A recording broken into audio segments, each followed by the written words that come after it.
I'm fond of. Of course. Yeah. Andrew, anything?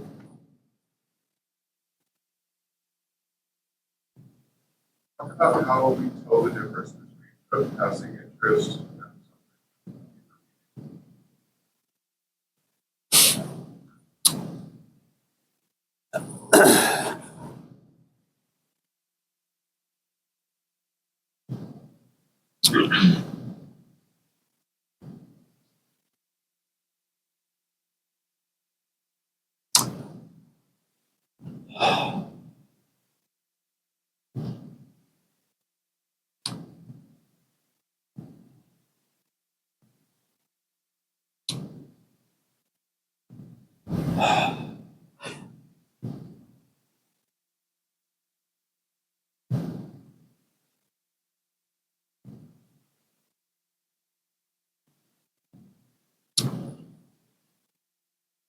You know, experiences fall in, I guess, three different categories. Some are negative, some are positive, and some are just indifferent. In other words, their presence or absence really makes no difference. On the negative side, if they're hitting a chord, in other words, if they're hitting a nerve, they demand that you pay them a good amount of attention. But you don't pay them attention because they give you pleasure. You just want to avoid more pain. That in itself, needs a good amount of interest and reflection, examination to figure out what path you need to take to kind of just get rid of the pain. There are certain things, let's just say you read the dialogues of Plato, or you read this other book that I often talk about, Daughter of Fire, which is about a 50-year-old woman, very much like some of us in this class, come to a place in life where you find life to be completely hollow, empty from within. And so she goes to India in hopes of finding a teacher, and she does. But she has all these ideas about what yoga is, what spirituality is, what it means to be a student, what it means to be a teacher. And for the first few years, the teacher has to kind of just get rid of all these assumptions that this woman has. And then there are very many moments where she wants to leave, but she can't because unbeknownst to her, she has fallen in love with this man, not romantic kind. And so she has no choice but to stick around. And she does so for about 7 to 10 years. And then at a certain point, she says, maybe I should write a book about my experience, only to realize that every time she picks up a pen to write her experience, it's like a traumatizing experience. She puts it down, she goes out for a walk, and then she is ripened enough, open enough, ready enough to kind of just write her story down. And it's about 1,000 pages. It's a really, really good book for those of you who want to kind of, to some extent, understand perhaps how authentic students and authentic teachers walk this particular path. It's not like a Jordan Peterson philosophy. It's not a Sadhguru philosophy. It's not an Eckhart Tolle philosophy.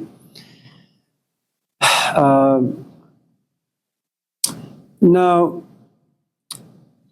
we've talked about this before in this class, but perhaps you weren't here, or maybe you've forgotten from the past classes.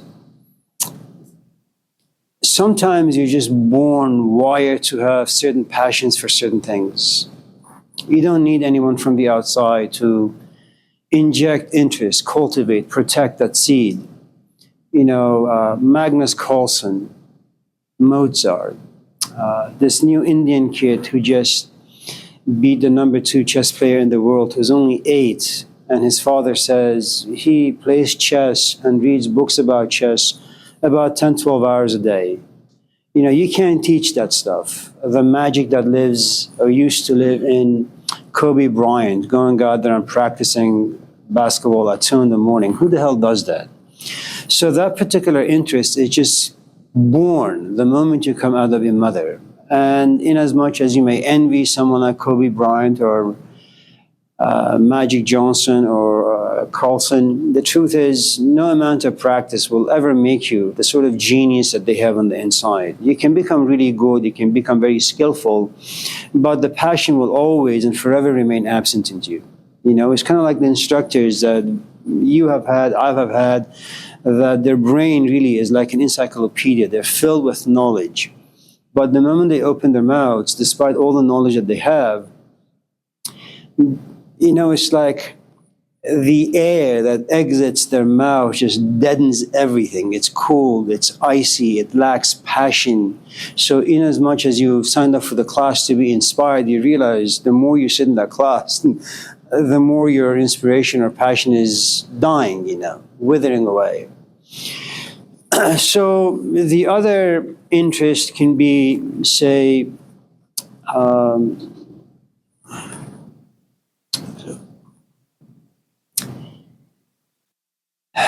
and I don't know how this is done. You have certain parents who are musicians. And from the time this kid is born, that's what they hear, their ears hear. Cello, piano, singing.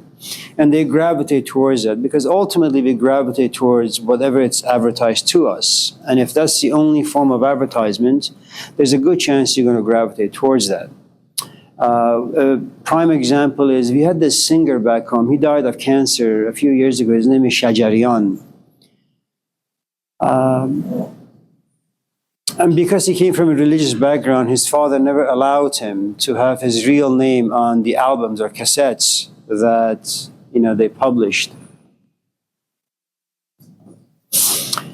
And so there is this video of him and his son Humayun sitting next to him, and he says, "My son, Mr. Humayun, is going to play the tombak." It's another traditional instrument. Shajarian is a traditional singer. And so his son began to sing at a certain point, and he sings just like his father.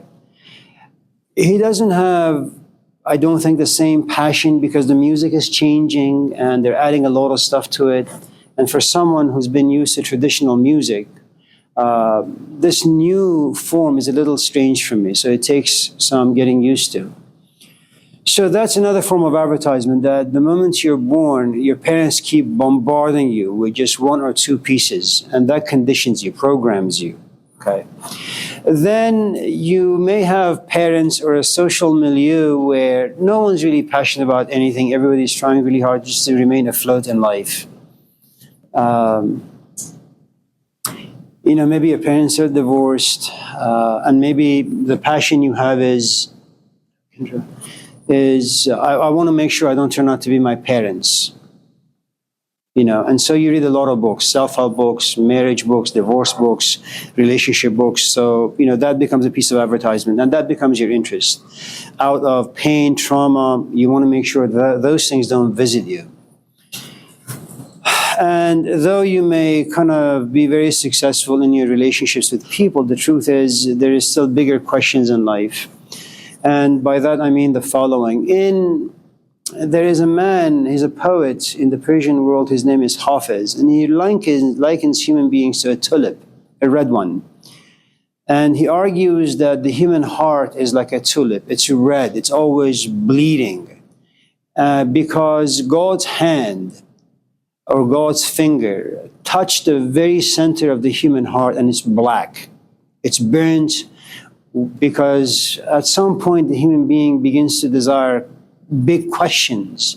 Who am I? What am I? What's the meaning of my life? I have money, I have a husband, I have a wife, I have kids. I'm very, very successful, and yet I feel so hollow. And that is what Hafiz would argue. So even though, again, your relationship with people may be really, really good and healthy, there are bigger questions that are waiting for you later on. Then there is this other question, which is, let me just put it in, I suppose, contemporary way. Let's say you run into someone like a Malcolm X, okay?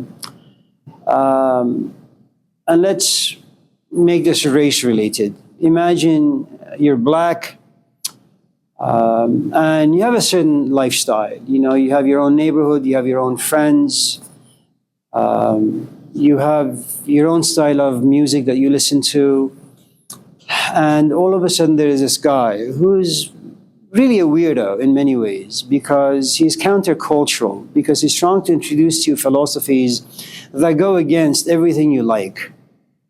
He doesn't like your friends, he doesn't like your music, he doesn't like your lifestyle. And so becoming interested in someone like Malcolm X is profoundly difficult. Initially, you're going to find him to be toxic, poisonous, because, you love your parents and he says, leave them. You love your friends and he says, leave them. You love the sort of music you listen to and he says, it's garbage. If you even look at his own life story, he had lots of things to overcome upon meeting, some of his friends in the prison system, his brother Reginald, Elijah Muhammad, and his philosophy. And if you're not ready, if your door isn't cracked a little bit, if you can't be receptive to certain philosophies of life, they can inspire you, but there's a good chance that eventually the door is going to shut, and that inspiration or interest or passion is going to disappear very, very quickly. And that's one of the, I think, tragic wisdom that you'll find in the New Testament or the Gospels, that you can't make the grass grow by pulling it. That there are lots of people out there with wonderful bumper stickers. They can inspire you, they can excite you, and they can even interest you, in the sense that you go to the library and you'll read lots of books, you'll write lots of essays, you think lots of thoughts, but there is this disconnect between you and the idea. You're not yet ready, And so you can't protect the seed, you can't inspire yourself. It doesn't work that way. Someone from the outside must relentlessly work. It's kind of like, when you go into foster care and a stranger looks at you and says, I'm going to take care of you for the rest of your life, and like 12 or 13, and your formative years are gone. In other words, for the ages 0 to about 12, you've just had a very, very toxic life. Everyone who's ever came into your life has kind of done you wrong, and you have this trauma on the inside. It's just a cracked foundation wherever you go. And so what you have is this person, very kind, kind of like the movie Four Brothers, right? You have 2 black kids, you have 2 white kids. All 4 of them been abandoned by their parents, I suppose. And this older white woman comes forth and says, I want to be your mom. Now, the movie doesn't really tell us the sort of hardship she has to go through to take care of these kids, to once again create inside them faith and love and trust and stability, all those things, because that's hard work. So I guess she has the patience of God. She's willing to be abused, not by 1 kid, not by 2, not by 3, by 4 of them, And so every time she's abused, instead of turning, sometimes she, I suppose, an eye for an eye, and sometimes she turns the other cheek, and you have to be a profoundly cunning and political animal to know when you need to pluck someone's eyes or when you need to kind of turn the other cheek. And none of us are wise enough for that, but at least this woman in that movie was. And after many years of working hard to gain the trust of these kids, all of a sudden, the black looks at the white and says, you're my brother. The white looks at the black and says, you're my brother, and I'm willing to sacrifice my life for you. And that's what happens in the movie. And so you realize that if an interest has been manufactured inside you from the outside, if, for example, you come to this class and the ideas inspire you, it is true that you may go to San Francisco and major in philosophy, but from your AA degree all the way to your master's or PhD program, there are lots of vultures out there. In other words, you're going to be tempted, you're going to be envious of someone's intellect that is filled with information and the way they answer your questions. You say, well, why is there violence? And they bring Thomas Hobbes, and they bring Plato, and they bring Freud. You say, oh my God, this is amazing. And so all of a sudden you realize your passion, which was, I suppose, I don't know, whatever it may have been, now you become more interested in political philosophy. And there is nothing wrong with that. But I suppose if, for example, you came to this class and these ideas inspired you, because of my age and experience and what I've gone through, I'm not going to run after you and say, come to the office, let's sit and talk. I'm just going to go to my office. If there's a knock on the door and happens to be you, I'll greet you, I'll make you coffee, we can sit and talk. And should I find you interesting and interested in these ideas, I will protect the seed that was created in this class. It's going to take a long time for you and the seed to become one and the same. that the world out there has lots of things to offer you, but everything is going to pale against what lives now inside you. And that's a very, very difficult thing to do. I mean, consider just romantic relationships. I mean, they're quite ridiculous when you think about it, you know. The amount of time and energy you invest in them, the hopes and dreams that they contain, just give it 2, 3, 4, 5 weeks, and the emotions go away. The politics of life get in, jealousy gets in, envy gets in, anger gets in. Your past comes in and intervenes, you know, and you begin to project the past onto the present. It destroys the future, all that stuff. So even an emotion such as love that happens to be so intense eventually becomes corrupted, contaminated, first by our own biology, which says, I have a certain capacity. I can only stay up maybe 2, 3 weeks. I can only write poetry for 5, 6 weeks. I can only go to the cemetery, steal flowers for my companion for so many days. After that, I'm just going to lose interest. And that's how things happen. If you're talking about the world of ideas, how could you be interested in the ideas of Malcolm X? I don't know. And how can that interest remain inside you protected? How could you eventually become a mini Malcolm? These are just mysterious things no one knows. All I know is that the ideas of all the heroes that humanity has created, they have inspired a whole bunch of people. Most of our political system revolves around the ideas of Plato, Leviticus, the Old Testament. I mean, that's where, for example, the laws about marriage and divorce and bankruptcy, they all come in. Leviticus. So they have inspired a lot of people, but it doesn't mean that just because, you know, they have inspired you, that you've understood anything about them to a point that they become life transformative. It doesn't work that way. You know, I mean, consider this new book that Mitch McConnell just came out with, you know, where he calls Trump all sorts of nasty names. And yet for the past many years, he supported him and he supported his colleagues. He's inspired because he sees something that is just negative and toxic and poisonous for the country. And, you know, and I say this earnestly, you guys don't know where you are. This is such a beautiful country. At least it is for people like me, immigrants. You know, if you go around Laney, just go to Tower Building, see the bulldozers, see the mess. I mean, that's a third world country. You know, that's how it is almost everywhere in third world. Okay.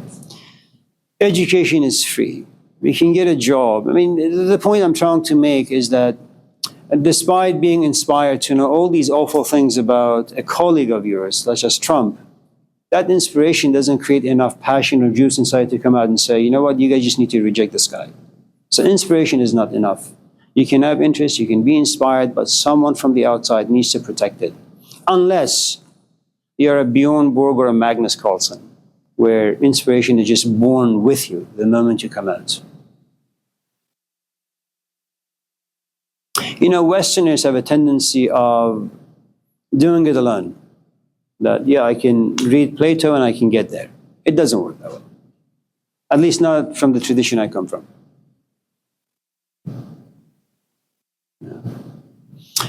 If you read the Gospel of John, there is, I mean, it's an interesting book in many ways. It's a book that was the last gospel that was written. Last in the sense that you have Mark first, Matthew, then Luke after that, and then John. And it's the only book where Jesus kind of looks at you and says, I and the Father are one and the same. If you want to get to God, just look at me. That's all you need to do.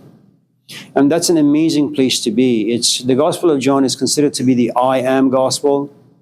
It's the only book where Jesus refers to himself almost 50 times. I mean, talk about arrogance, talk about hubris, talk about pride. But these are good elements in him. It's a good pride to have. It's a good arrogance to have.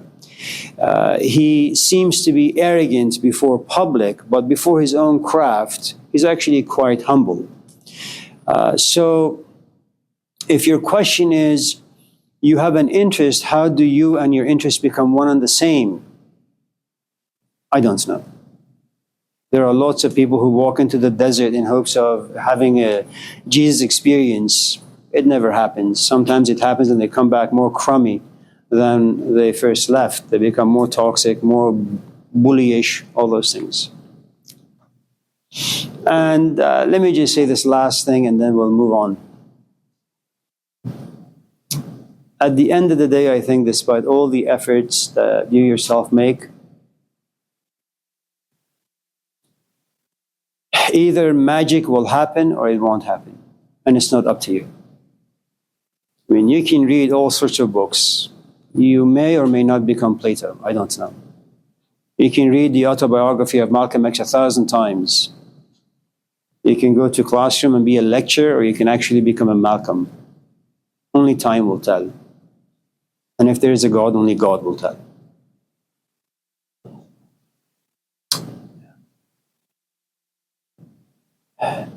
Aaron, are you asleep?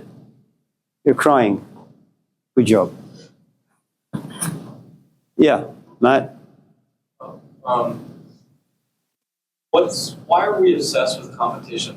Why do we feel the need to always frame everything, but like all of our achievements through the defeat of someone else? Well, competition is good.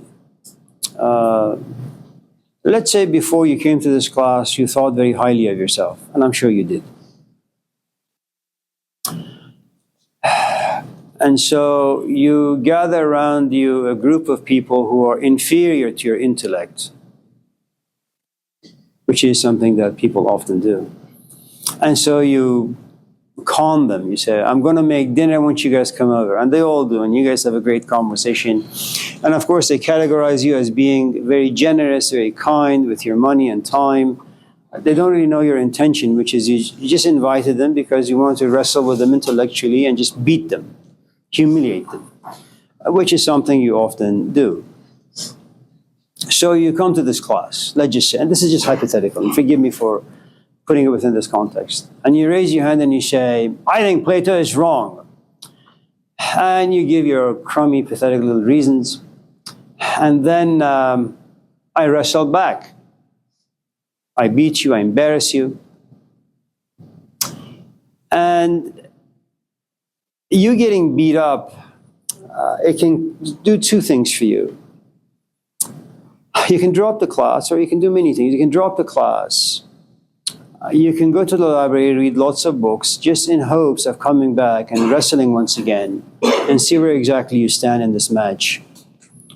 Or you will ultimately cultivate a genuine interest. What exactly does Plato say? I mean, I am 23. I was born in year 2000 in America, a secular, meaty culture. Plato, 2,500 years ago, he had a teacher. Do I have any of that stuff? No. And so what that does for you is that either way, whether you want to beat me or you want to be a genuine seeker after truth or Plato, you go to the library. And what that does, that's a competition. And not only are you competing against me, you're also competing against the perspectives of these people in the room. They saw you fall, they saw you decay and wither away, but now you want to reclaim yourself. You want to reinvent yourself for these people, okay? And that's a good thing. There is also this other way where this competition is against yourself. That you've come to realize that you are arrogant, you want to correct that. You are limited in your knowledge of Plato, you want to correct that. And then you're not really a good student and you compete to become one. And competition is good. The question is, in the course of competing with another, what are you willing to do? In Olympics, women's skating, it was a long time ago.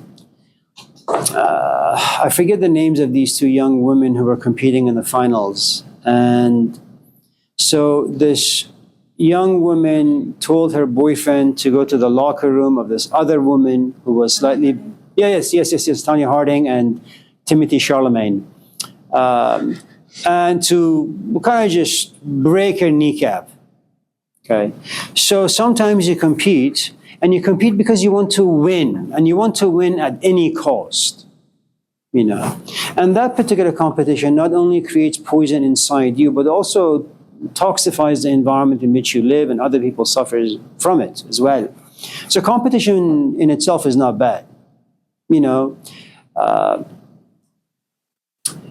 I don't know if you've ever read a book that inspired you. Maybe you watched a movie, let's just say Harry Potter movies, or let's just say The Last Castle, Robert Redford, or let's say The Matrix, Keanu Reeves or Neo. And there are moments where you say, man, I wish I could have magical powers. I want to see the world for what it is. I want to see inside people. There's a movie called Powder. It came out in the 1980s, I think, sometime, early 80s. And it's about this kid who just has powers, who can see inside people, see how they feel, what they think, what their intentions are. And he's quite honest and sincere, and he tells them, you know, this is the way you are. And he thinks that people have the capacity to receive honesty and then work with that particular honesty or message in a way that's productive and healthy for them and their community, only to realize it really isn't. And you walk away from the movie and you say, okay, what do I need to do to kind of have access into my own psyche, to other people's psyche?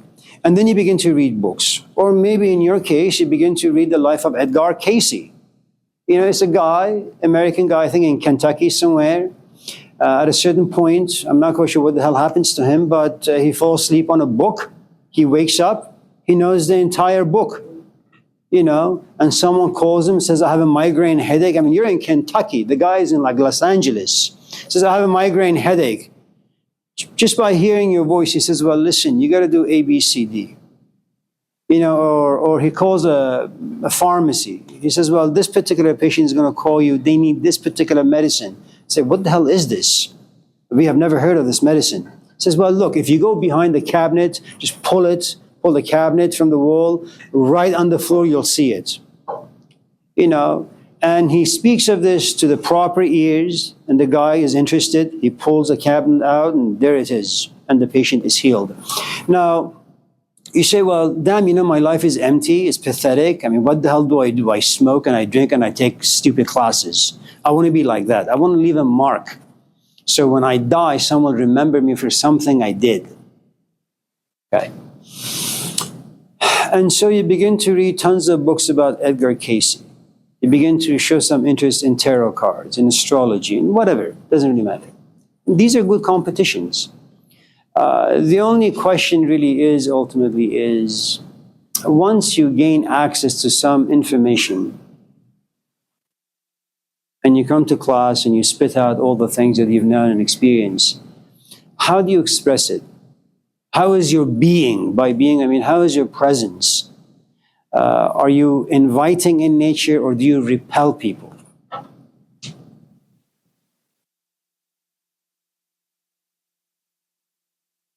I like Kamala, not just because her name means the goddess of pleasure.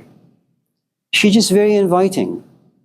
I don't care what she says. I don't care about her policies. Maybe I'm biased, maybe I'm racist, I don't really know. But all I know is that just the way she smiles, the way she talks, it's very inviting. You know, as opposed to Trump. Anyways, so are we, is it, no?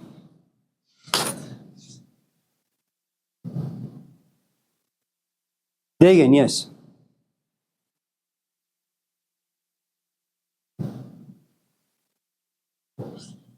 Are you sure? I mean, Kasera is looking at you, waiting for something to come out. Do it now before she loses interest completely.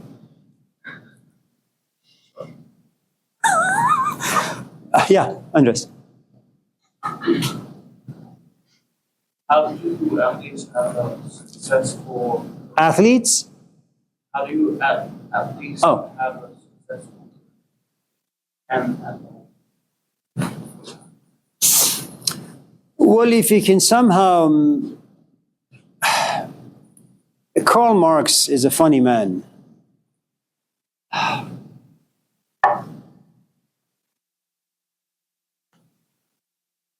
Maybe even a stupid man. Lots of great ideas, just too idealistic for my taste. He had argued that human beings should come to a place of what he called, I think, species self. That, let's say,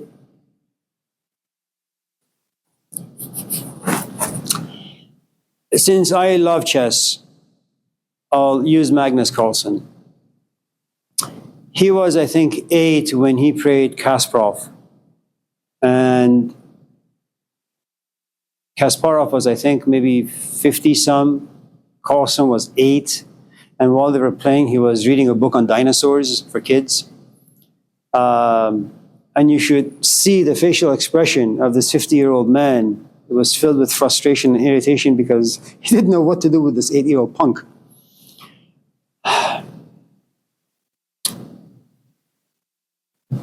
I never imagined that someone could make a living by playing chess. His net worth is over $100 million. Now, that for Karl Marx is species self. This is a guy who loves what he does, and he's made a business out of it. He has games, he has various programs for chess games, he has lots of different things, okay? Now, most of us are not as lucky. You and I live in an age where we have watched, all of us in this class, Oprah Winfrey for the past 20, 30 years of our lives. And her message is really quite simple. Quit your job. Go into the desert. Figure out who you are. Come out and live it out. Or someone more pathetic even, Eckhart Toilet. I mean, his philosophy is filled with shit. That's why his last name is Toilet. You know? And what is his message? You know, his message is, well, fear lives in the mind and get rid of it. Thoughts live in the mind, get rid of it. Live in the present. You see all those homeless people, they live in the present. That's where you're going to end up. Now, I understand these are great ideas for yuppie kids these days, but they're just not very practical. So there are a couple of things you need to do.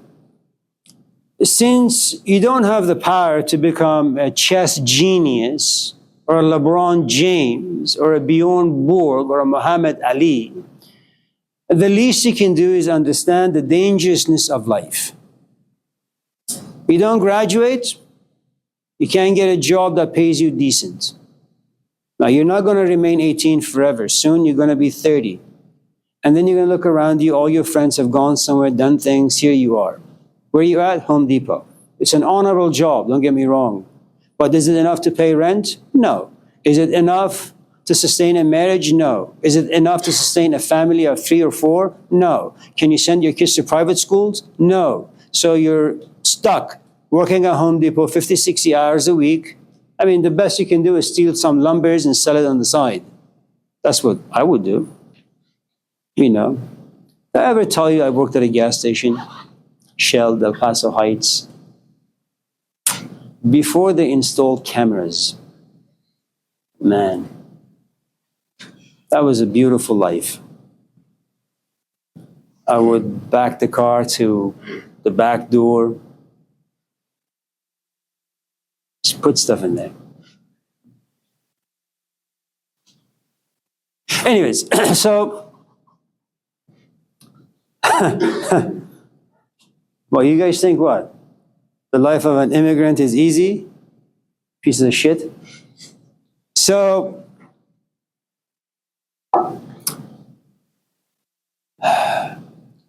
once you have enough power in life, then if you want to go out and figure who and what you are, and should you find something you're profoundly passionate about, trust me, if you're willing to make sacrifices and efforts in the pursuit of what you are really good at, life owes you. And because life owes you, life will open doors.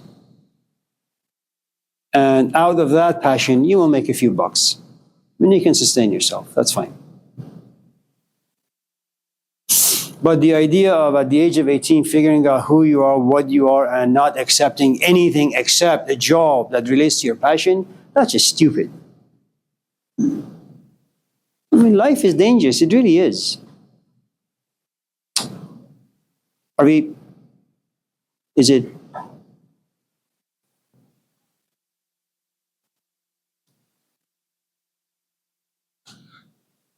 Terry? Richard? Dig in. She's looking at you sideways.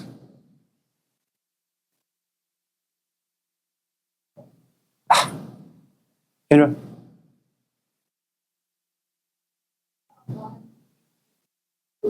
Why what? Why we treat things casually. I think it's good that you treat things casually because they don't really mean anything to you.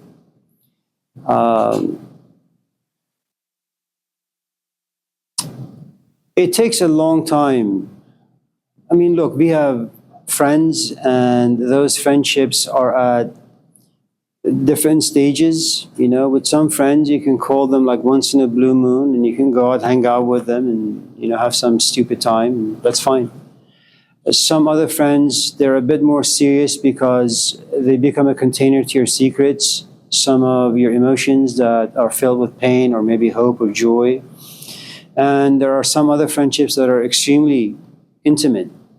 And so you can't treat the casual relationship with a relationship that's very, very intense and serious and intimate. It wouldn't be fair. It's not just. And you also come to a certain age, I think, in your intellectual growth where you realize most of the things you touch are just silly. Most of the questions you ask are silly. And just in case no one answers those questions, you shouldn't take them too seriously. Who the hell really cares? There is one question that you hold very seriously, and anyone, and you can't, unlike a prostitute who just sleeps with anyone, what you've come to realize is that that one serious question or that one set of serious questions, you're not going to share them with just anyone. It's kind of like your body. You find the right person and you just share those questions or your body with just that one person.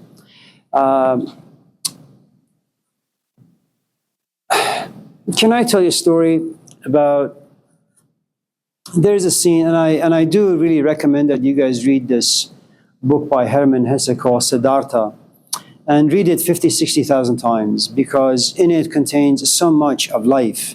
And this is written by a Swiss-German guy, I think during World War II or something, and that's one of the funny things about wars. They make everything meaningless. They really do. I mean, it's something that Hegel had argued when Napoleon was battling some country. But all you see is, people who are wearing blue gowns and people are wearing red gowns. That's the only difference. At the end of the day, they're both people fighting for causes that they consider to be just or noble, when in fact they both are rubbish. So there comes a point where Siddhartha looks at his father and says, I want to go to the forest. I want to become a philosopher, a true lover of wisdom. I know Yale can't give that to me. I know Princeton can give that to me. I know that books can't give that to me. I think the forest will. And so they go to the forest and they sit with the monks. And he fasts and he prays and he has experiences. And there comes a point where he says, I don't like this stuff. It's stupid.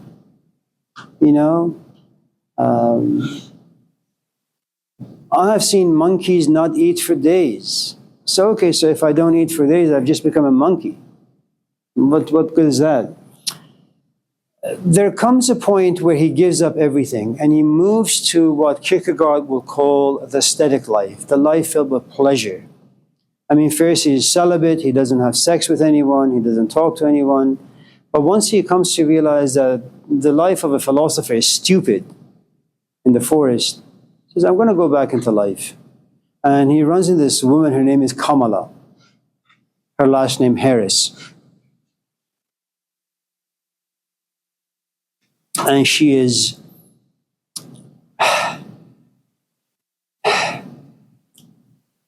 she makes love like an artist. And Siddhartha looks at her and says, man, you kiss so well. How do you do that? And Kamala says, well, experience. But Kamala at a certain point looks at him and says, Siddhartha, you will never be able to love. You have lost that capacity. You're just a monk. And though you may live in fine garments and this and that, the truth is, on the inside, you live a very detached life. There comes a point where he grows tired of Kamala, he leaves.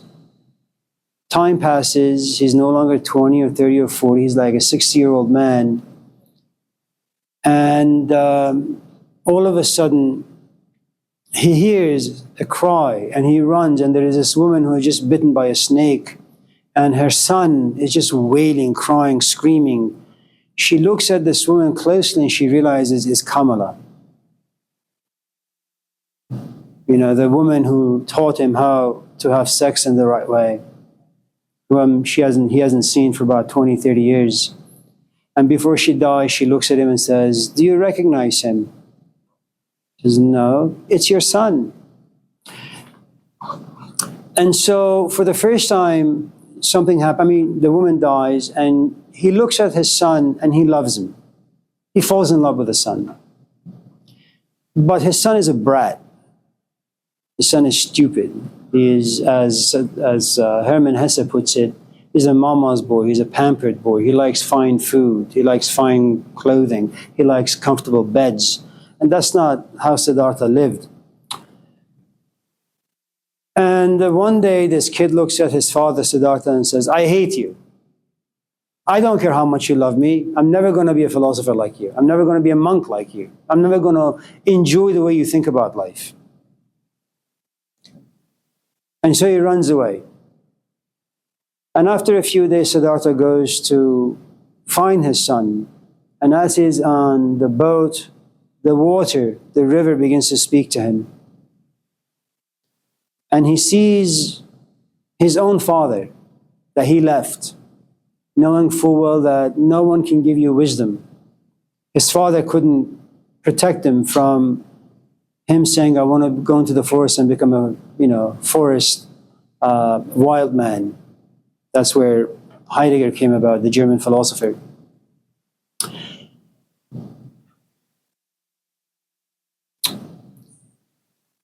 What the river taught Siddhartha is that there is nothing in life worth pursuing. Accept life for what it is. Things are important, don't get me wrong, but don't invest too much time and energy in them. Things come and things go, and that's how life is. When you take things, and this is at a very, very late stage of Siddhartha's intellectual and spiritual evolution. You can't be casual right now. You need to take things very, very seriously. If you're dating people, take that seriously. First, you're a woman. Your body, whether you like it or not, is a ticking machine. It wants babies. And if you wait too long, if you're too casual with your dating games, there may be, a possibility that you're going to be 50 or 60, and then at the age of 60, you may find a man, but no babies. So now you need to take things very, very, there is nothing casual, especially when you know how time flies, a few things about your body, a few things about your age within the context of what you can and can't do physically. Then when, let's say you find your man after being very serious, a political dater, when you realize he has money, he has a job, he is good with his parents, and you guys get married and have kids, then if your husband wants to be a jerk, don't take him too seriously, unless, of course, it's impacting the home environment. You have your kid. You have access to his checking account, to his money. Let him be a piece of shit. Then you take things casually, because you can rest in the fact that you're a mother. Your life now revolves around your son or your daughter, not a man. Men by nature are all losers, all of them, from the age 0 all the way to 100. So I think, there's a time for everything, as Ecclesiastes, if I'm saying that thing right. T.S. Eliot talked about this greatly in Wasteland, that there is a time you reap, there's a time you sow. Hello. Hello, how are you? How are you? Good. Well, I'm sorry that these people are here.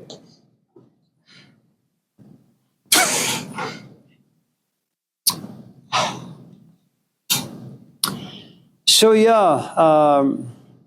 consider that. She can't take that casually, given the vulturousness of the society. She needs to take that very seriously. When she has injected a good dose of healthy philosophy in his tiny little brain, then she can take things casually a little bit. But until then, it's serious business. You want to take this class casually, that's fine. You don't want to write essays, that's fine. You don't want to show up, that's fine. You just get an F, that's okay. But if you've been there, you've done that, you have a few Fs on your transcript, time has passed by, you've come to understand a few things, you don't really care if you're bored in this class, if you like me, you hate me, you just know you gotta pass this class. So you show up every time and you write your essays.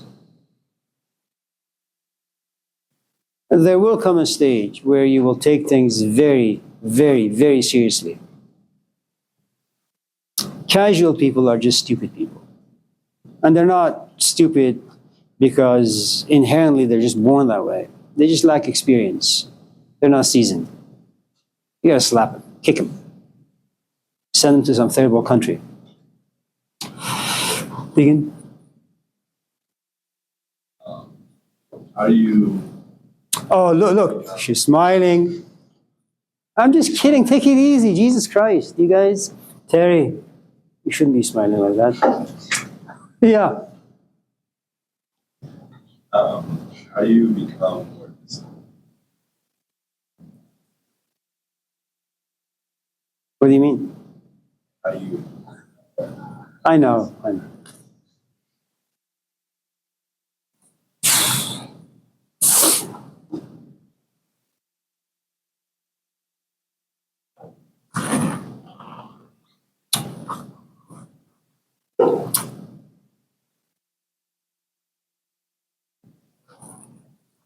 From the second day of this class, without fail, Terry has brought me coffee.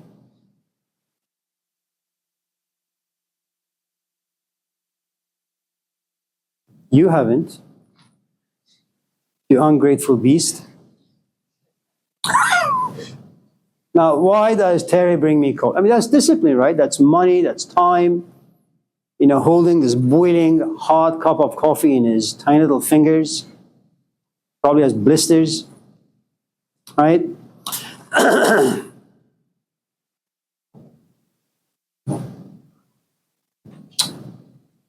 Did I ask him? No. Did I force him? No. Did I threaten him? No. Is he attracted to me? Yes. Forgive me. I mean, not attracted like that. Like that. Okay? I can threaten you, force you, manipulate you, coerce you to bring me coffee, and you may once in a while, but it's not going to be every single day. First, you don't care. Second, you're not interested. Third, maybe you don't have money. And you're not cunning enough to steal money. When I worked at Shell gas station, what had happened is sometimes I would have repeat customers and they did something really amazing. They say, I need like $20 on pump 7. So I would turn it on. That's how those things work from inside. And they would be shopping, right? And all of a sudden they would leave. We just drive away without paying. If you like me enough, you will steal. But given that none of us really have intense interest in anything, and most of us have to be forced, and life is really busy for many of us, and it's distracting, it's difficult. And the other thing is, life doesn't offer you very many things to which you can find interest, be passionate. And so you realize You want to be disciplined instead of going home and doing your stats work. Who the hell cares about statistics? You don't. I certainly don't. If I had any power in education, I would just get rid of that particular department. But it's mandatory. Now, you're saying is, I want to be disciplined enough to go home and work on like calculus every day for 5 hours. Well, that's just stupid. It's not going to happen. And even if you do, there's going to be a good amount of resentment and anger. My nephew, he's in Ohio, I think. Cleveland, Ohio, right? He's in a dental school, first semester. He studies like 10 hours, 15 hours a day. I say, Armand, what the hell are you doing? I've never studied like this. I hate it. But it's the fear of failing. It's the fear of failing his parents. It's the fear of disappointment that keeps him going. Now, the funny thing about that particular type of discipline is the following.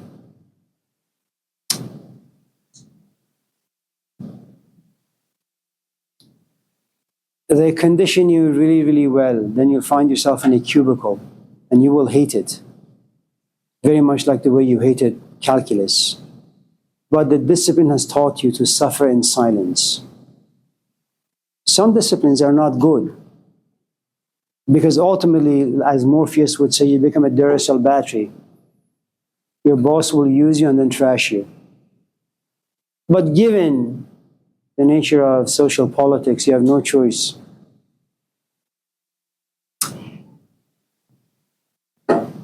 The other thing about discipline is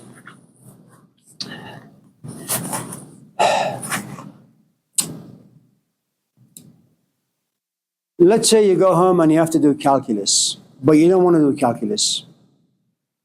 You have to summon up the will. You have to make an effort. Now, why do you have to make an effort? Because it doesn't come naturally. Because it is unpleasant. Whenever you have to exercise a good amount of effort and will, it means you're not as passionate or interested. And so you're going to do calculus for 5 minutes, and then you're going to watch YouTube for 10 minutes. And then you've sat doing work, calculus, supposedly for 5 hours, or 4 hours of that has been spent on watching YouTube clips. Okay?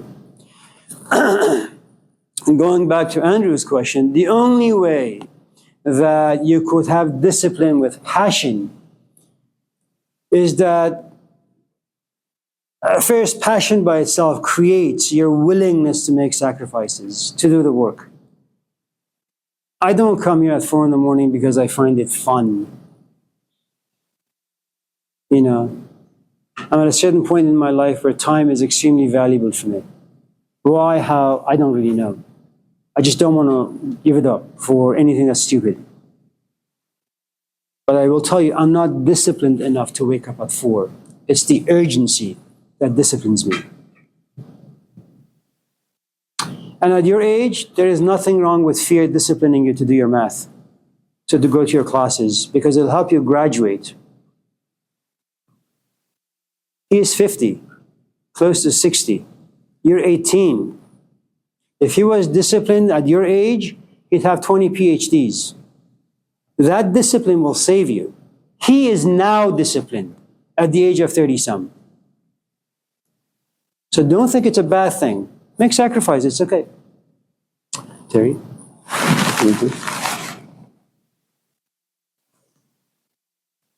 Go ahead.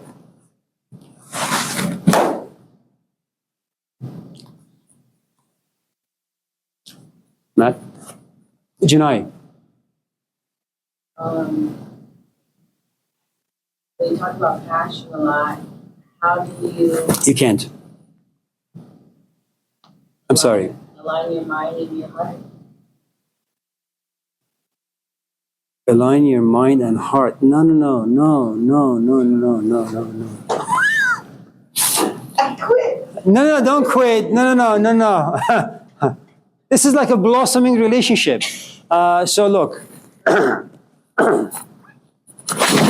consider this to be like just any other romantic relationship, right? In the sense that you don't think through the sort of relationship you're getting yourself into. It's all about the heart. It's all about, not even the heart, it's about the eruption of feelings and emotions. Okay? You like him. Why? You're an idiot, but that's besides the point. You like him. You sacrifice for him. You do all sorts of things for him. And then little by little, life gets in. You love him, but now you begin to reflect. You begin to think about money. You begin to think about future. So what usually happens, passion, at its very beginning, and it's going to stay for a while, 2, 3, 4, 5 weeks or months or years, who the hell knows? But passion is all about your feelings and emotions. Little thought, little reflection. Will you doubt once in a while that will cause reflection? Yes.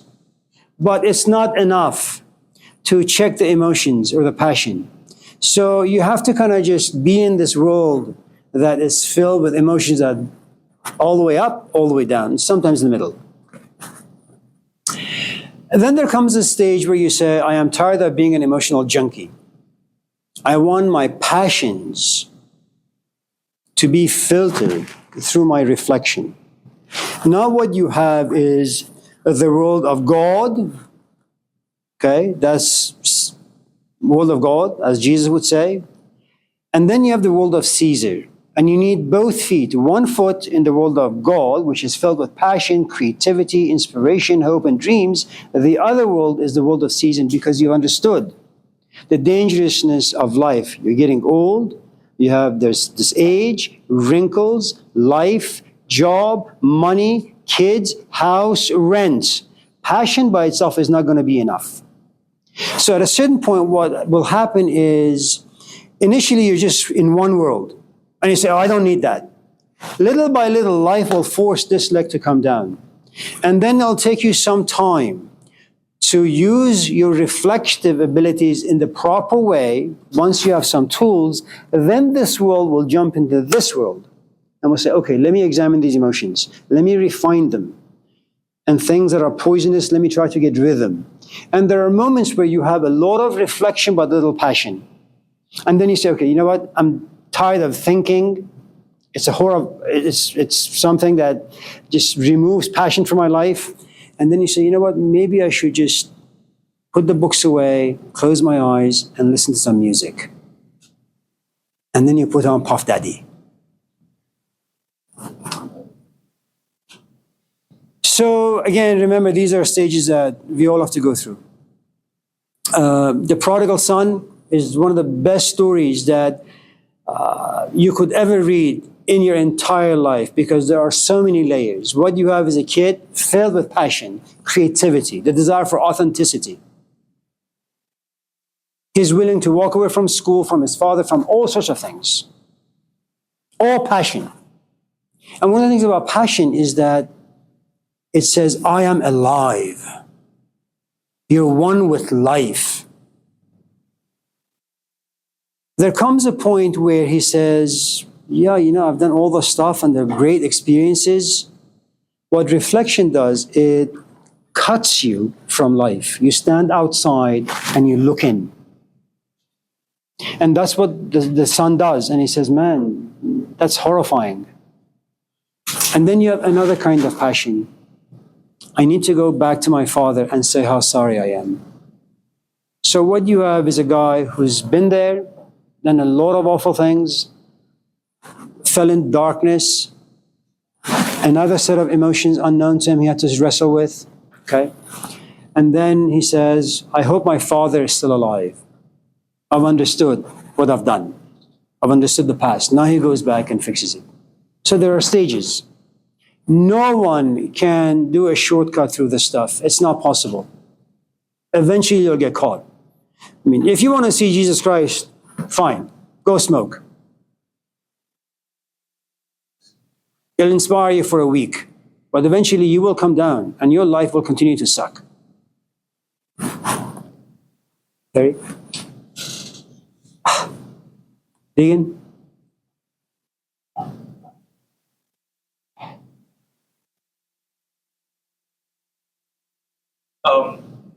Can you talk about empathy and how, like, with how interconnected the world is now through the internet, like, how wide should our, it's exhausting to care about everything. It's fed so much all the time. So what does empathy look like in the modern world? I don't know those things.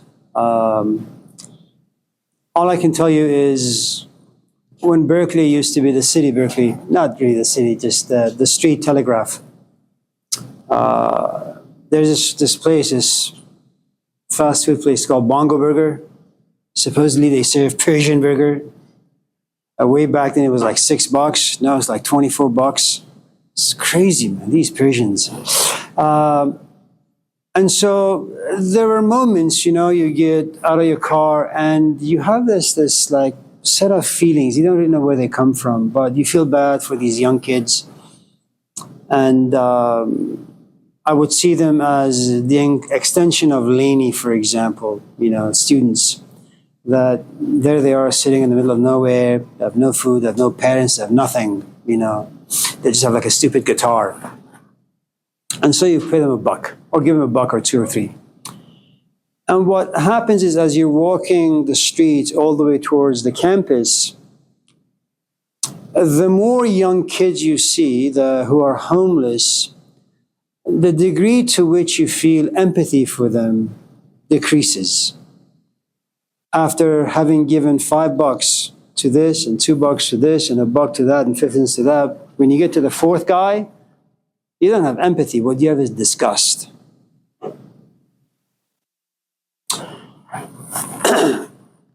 When you're young and you happen to be in a stage of privilege, physically you're healthy and you're vigorous, emotionally you're open to all sorts of possibilities, you're still very hopeful, very dreamy, you think like a hippie, and you want to be as generous as you possibly can.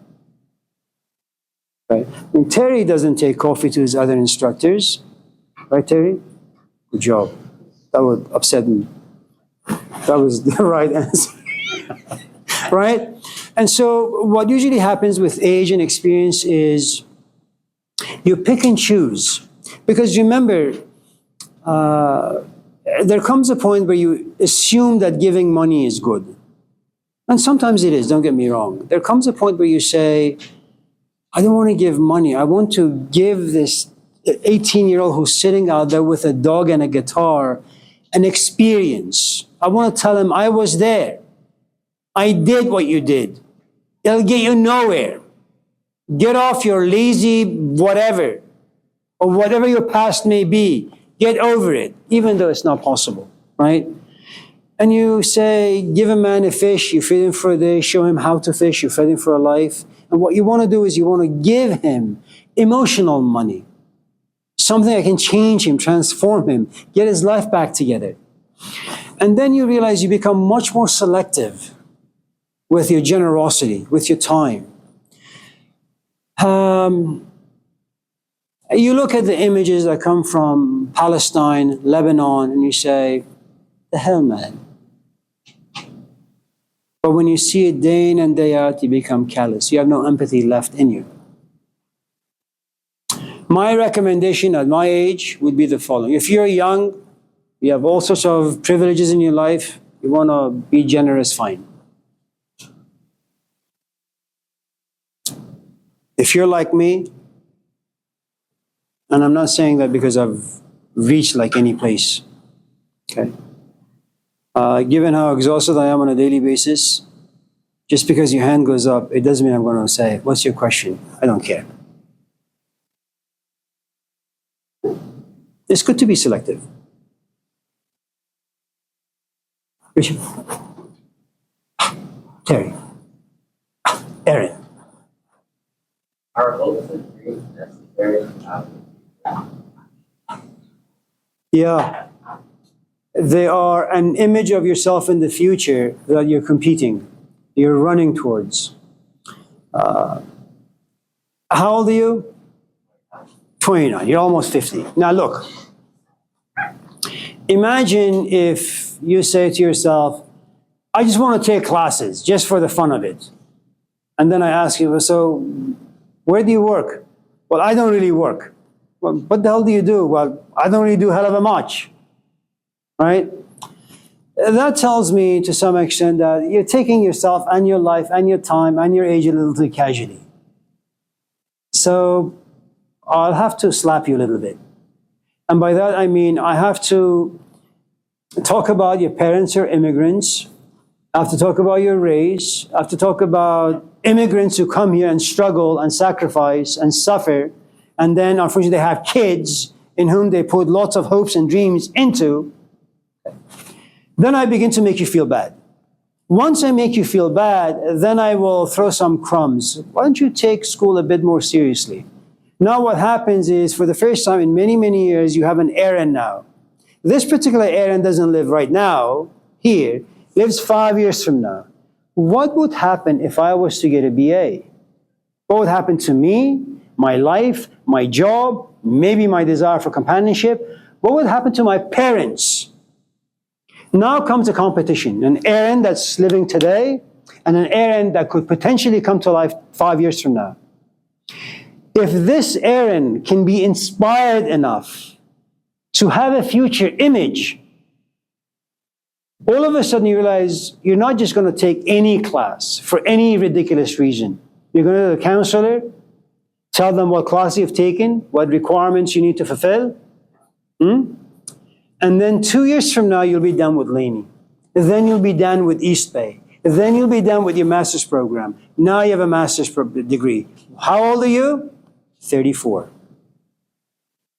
How much longer are you going to live? Another 50 years, hopefully. But that 50 years will be resting on this powerhouse called a master's degree. That's a good future to have. You don't have it yet. So it also depends who creates an image for you. It could be something as ridiculous as, it's going to be 12 soon, I'm going to go to my room and I'm going to smoke. That's a future image. But it's not going to get you much. So, anyways, does that? Yeah. Is it time? Yeah.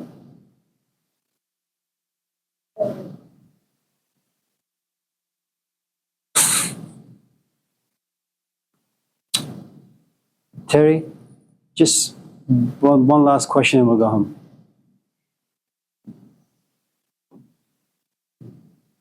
I know you all want to go home, but you can't.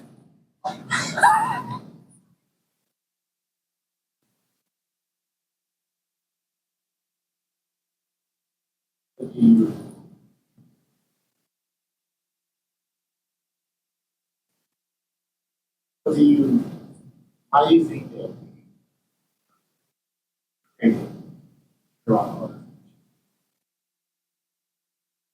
I have no idea.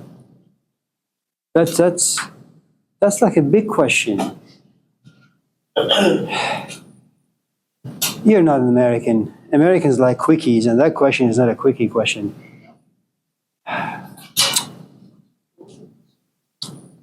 What's your purpose? Why are you here? So, Tuesday? Is that? Yeah. What's your plans for dinner? I'm going to Roseville. My father is a little sick, so I'm going to drive there. And then at 2, I'll go to the car wash, clean up, fix some things, then go back to my parents, eat some food, stay there for a couple of days, and come back. What's your plan?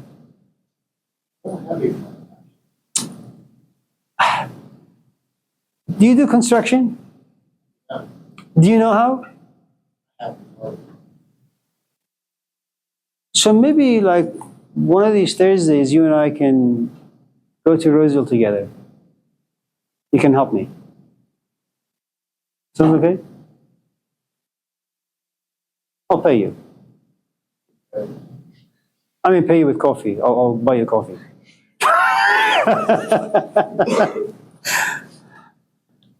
Well, it's good to see all of you. Thank you for the coffee. Take care of yourselves. Good night.